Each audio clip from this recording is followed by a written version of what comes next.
For Italians, the most important thing in life is food. Oh, I wish you could smell this. And I believe that is the best way to discover Italy. It's wonderful. So it's great to be back on home soil again. And this time I will be tasting, exploring and sightseeing my way around two of the country's biggest islands, Sicily and Sardinia. Sicily, where the coast road reveals food traditions shaped by its fiery interior.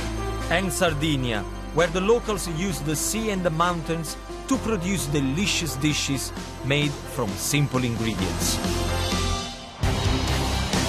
And it's here that I'm continuing my journey this week, leaving behind the rural inland and heading out to the coast to celebrate the sea.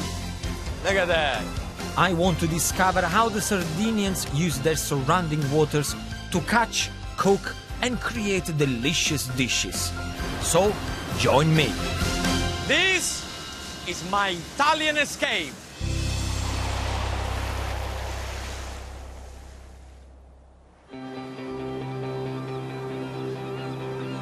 Sardinia has more than 1,000 miles of shore, with turquoise waters, lapping golden sand, secluded coves, and rugged cliffs with hidden caves. And with all that coastline comes a sea full of sea life. I want to start by meeting the people who harvest these waters for food, so I'm heading south to the seaside region of Oristano. There is a thriving fishing community on this part of the coast, and they get all sorts of fishes here, from sea bass, sea bream, octopus, fresh prawns, unbelievable. As a chef, I love to know where my ingredients comes from and how it gets to my plate. So I'm setting sail with some local fishermen to learn about their lifestyle and what food can be found in these Sardinian waters. Tonino, Buongiorno.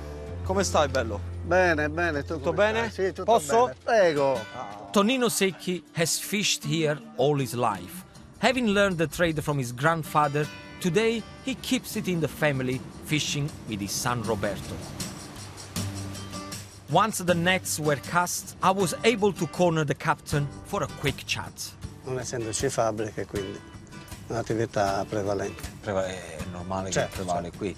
Tonino just said to me that fishing is very, very important in Sardinia because there are not many factories. It's like in a shepherd or owning a farm. Whatever they catch or whatever they farm, that's what they eat. He said that he's been doing this since he was a little boy. He actually sacrificed not to study to be a fisherman, but he's happy. I like when people they do a hard job, but still with a smile.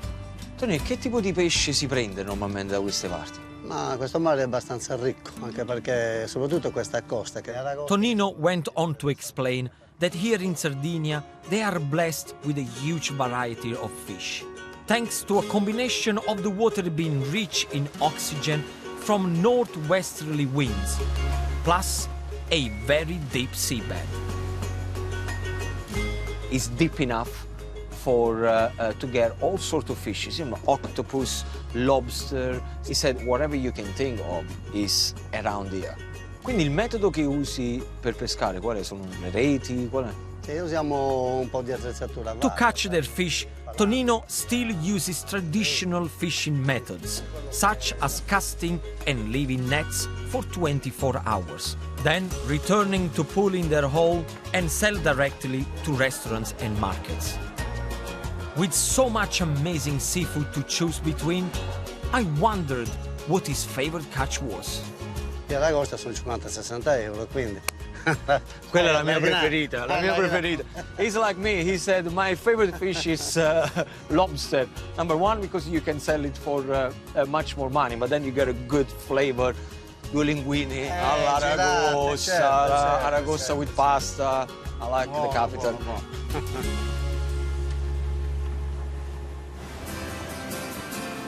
Anchors away and time to head back to harbor.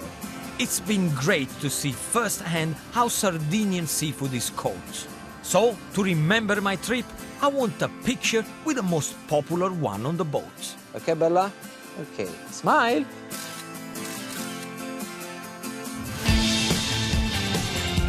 Back on dry land, and I'm back on the road. I absolutely loved spending time on Tonino's boat, and the thing that really impressed me is the fact that it still is a family-orientated business. It shows me that Sardinian people, they really care to pass to the next generations what their job and their work is all about. Now I've seen how the seafood is caught, I really want to know how it's cooked, how it's served, and what flavors are created. Tonino told me the catch from Oristano is sold all the way down the coast, so I'm following its journey south to Sardinia's capital, Cagliari.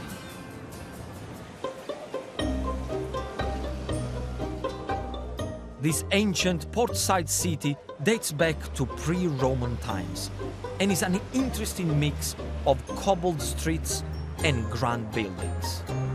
Today, it's home to about 500,000 Sardinians and loads of seafood restaurants. The oldest one is Ristorante Italia, which has been run by the same family here in Cagliari for 94 years. So I can't wait to get tasting with the founder's granddaughter and current owner, Veronica. Veronica, how long is this beautiful family restaurant has been going on? Since 1921. Very soon there will be a great party because we're going to celebrate the centenary. I want to come though, eh? Yes, of course. You're Promise? invited, promise. Okay, you have your words. I want to be at the party. What kind of dishes you serve in this restaurant? I mean, what are the kind of things you guys like to cook? Okay. This restaurant is famous for fish.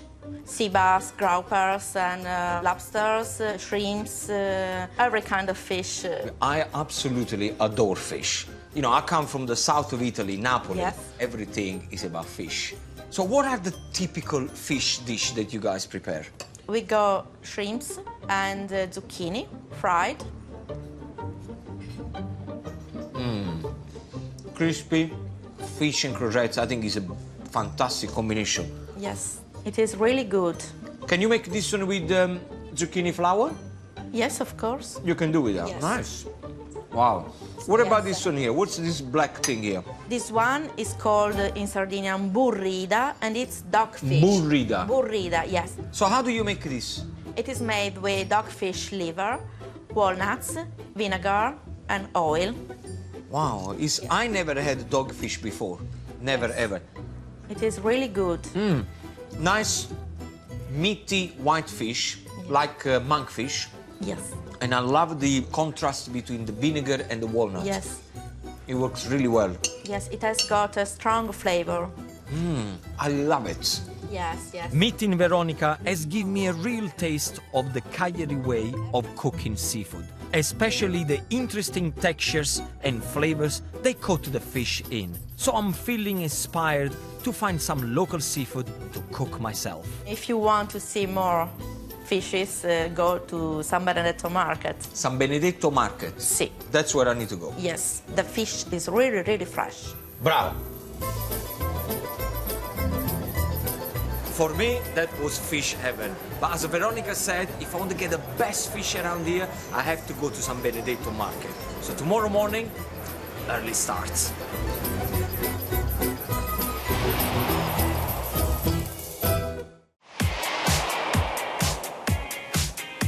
After fishing off the coast of Oristano and tasting some wonderful seafood dishes here in the Sardinian capital Cagliari, I want to get my hands on some fresh fish to cook with later.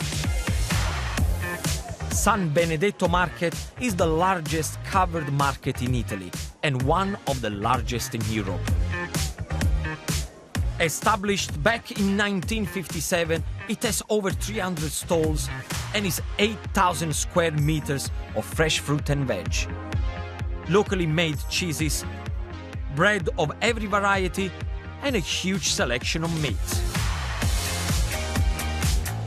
But what I can't wait to explore is its entire floor dedicated to seafood. To a chef like me, this is paradise. Look at that. Beautiful, fresh. In Sardegna sì, già lo conoscono, magari... Ma in Inghilterra è un po' più No, difficile. no, lì no. We were having a chat about the scorpion fish. Not many people understand this fish because it looks ugly, highly poisonous on the spine, but you can make an amazing soup or a tomato sauce for pasta. Buonissimo. Buonissimo. There is so much to choose from. But it's some tuna that caught my eye. And I'm not talking the stuff you get in tins at the supermarket. Mi servirebbe una bella bistecca di tonno da 1 chilo. Bel pezzo. Penso così. Perfetto, grazie. Fantastico. Bravo, pezzo unico. Grazie. Grazie. Arrivederci. Arrivederci.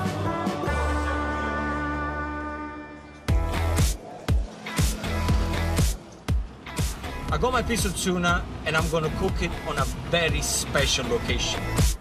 With so much delicious food in Sardinia, both from the mountains and the sea, the island's coast has another very important role as a gateway for trade, including food, with the rest of the world. So I'm heading 20 miles further south to visit an historical trading post.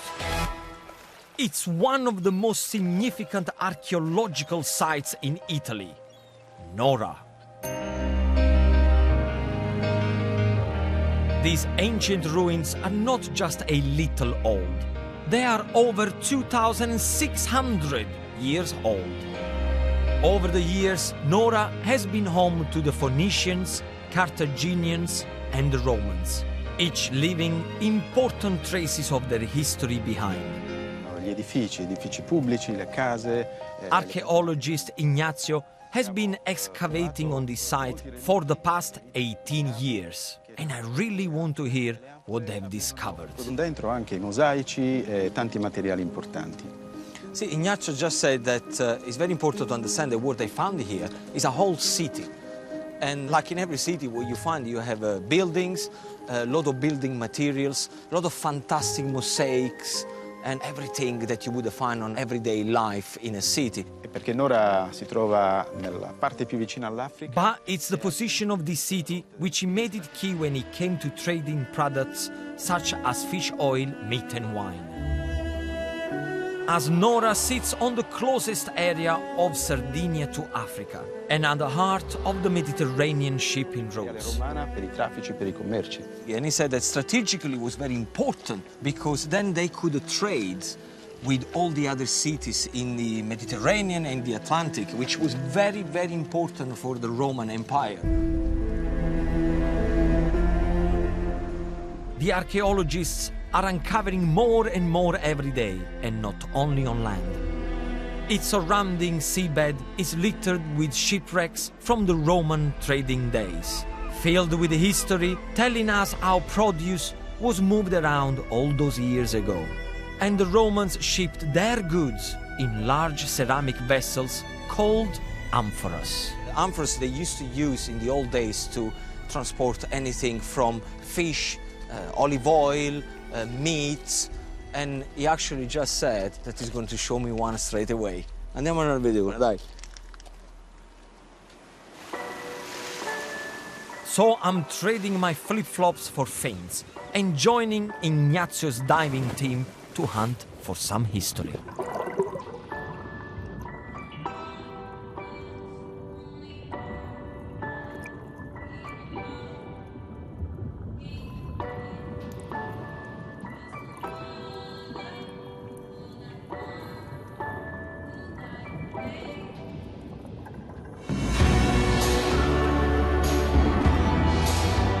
And there it is, an actual amphora. It's hard to imagine that this was used on a Roman trading ship, carrying food around the Mediterranean 1,800 years ago.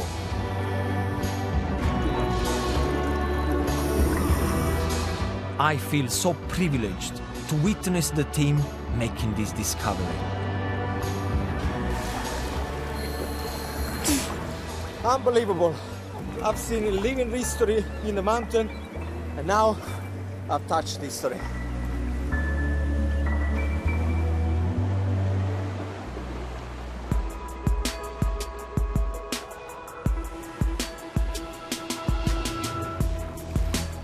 What a special day I've had, celebrating the Sardinian Sea.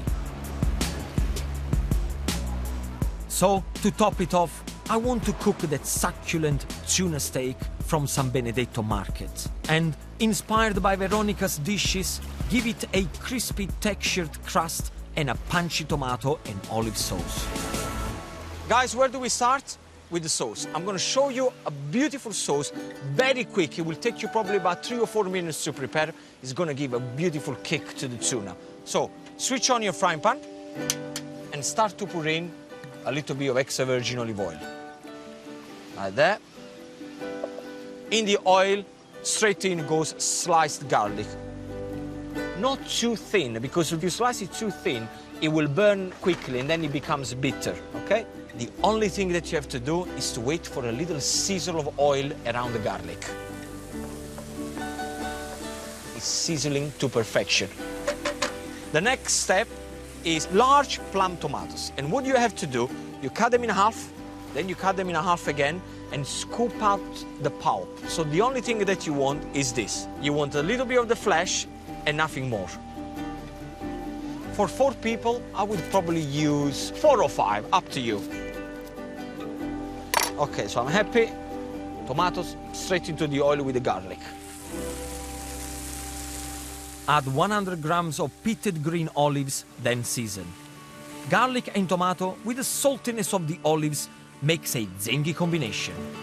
Next, I want 4 or 5 bay leaves. And to get their full flavor, here's a Gino tip. It's very simple. What you have to do, you have to bruise them. Squeeze them into your hands like this, okay? And then you put them into the sauce. And the flavor and the smell will release like there is no tomorrow.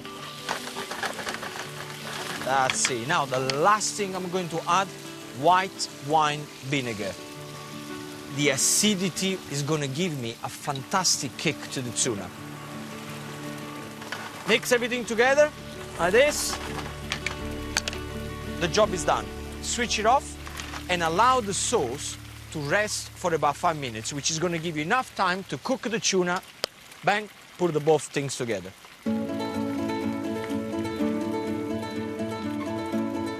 Look at that. That's the way people should buy tuna. Big chunk, and then you cut just the way you want it. I'm going to cut it in about 2 centimeters thick. That's it, look. That's exactly what you want. Once you've done that, then what I want to do is to cut it again with one piece, like that, and another piece like this. This is what you need for a portion. So once you got your beautiful tuna ready, the only thing that you have to do is to coat it in coarse semolina. Now, coarse semolina, you can find it nowadays anywhere, in any supermarket, Italian deli. If you can find the coarse semolina, use polenta. It works just as well. So pick up the tuna, straight into the semolina. And the reason why I'm using the semolina is because tuna needs to be cooked very, very quickly. I want it nice and rare in the middle. So what's happened with the semolina is going to give me a fantastic crunch all around. So crispy outside, beautiful and tender in the middle. To test if your oil is hot enough for the tuna, sprinkle in some of the semolina. And if it bubbles, you're good to go. Pick up your tuna and very gently straight into the oil. Yes. Now the secret of cooking tuna is very simple. Don't overcook it. Once you put it into the oil, 1 minute on each side.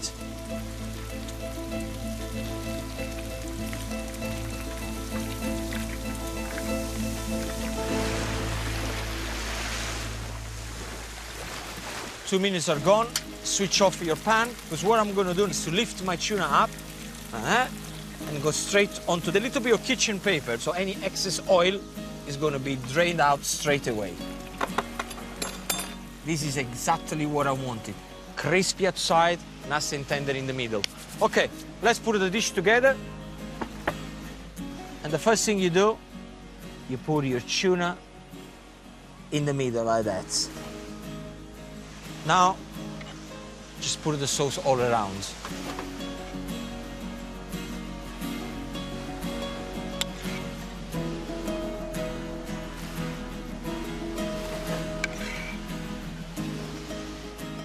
My last touch, a little pinch of black pepper on top. Amazing ingredients, very colorful, loads of passion behind. I mean, come on, look at this. All that's left to do is to enjoy my final supper on this beautiful island. You know, I've been living on this island for the last 3-4 years, and I've never experienced what I've experienced in the last few days. People all around Sardinia have been absolutely amazing. I've learned lots of things about food, culture, how passionate Sardinians really are. You know what? If I can give you one last tip about Sardinia, get yourself on a plane and come and visit the island. Trust me on that.